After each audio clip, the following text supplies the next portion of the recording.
In this video, we're going to be talking about coronary artery disease. And what coronary artery disease is all about is chest pain. So I want to open with that. That is the spectrum of coronary artery disease. And then we'll move into how you spot someone who has coronary artery disease and what to do about it.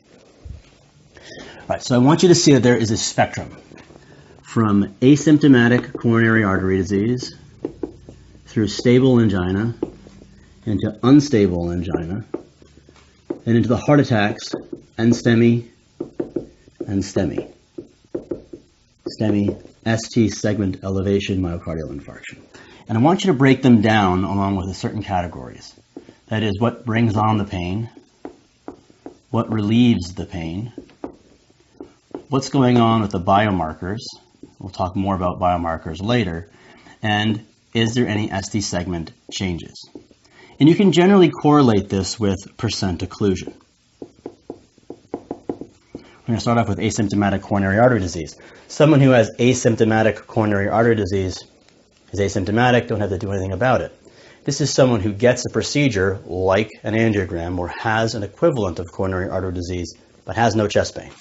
So all of this is going to be negative. And it generally represents a less than 50% occlusion. Don't stent non-occlusive coronary artery disease. Stable angina begins next to the spectrum, and that is you're going to have pain with exertion.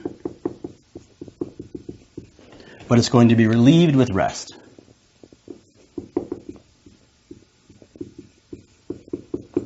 There's no heart damage, so no biomarkers are elevated, no ST segment elevation changes.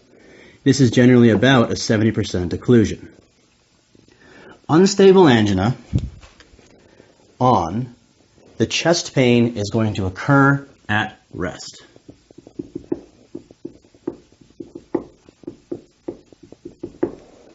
And nothing is going to relieve the pain.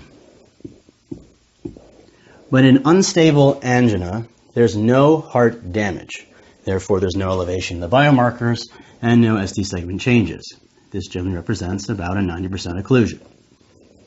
The NSTEMI, the thing that makes it a myocardial infarction, is the heart is damaged, and therefore biomarkers will be elevated. But the thing that differentiates a STEMI from an NSTEMI is the product of ST segment elevation. And you can see in an advanced organizer way, the chart goes down left to right. NSTEMI is also about a 90% occlusion, whereas a STEMI is 100%. Let's talk a little bit more about this. First, the STEMI, the highest acuity of the diseases. This is a supply ischemia.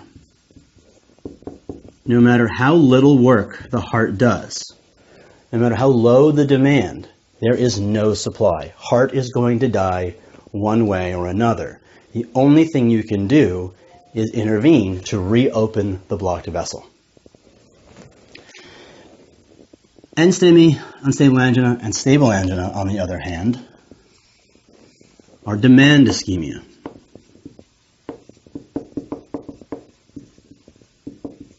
In that it's not a total occlusion, so that if you reduce the workload of the heart, the oxygen demand goes down, and what little perfusion they have is sufficient to reverse the damage.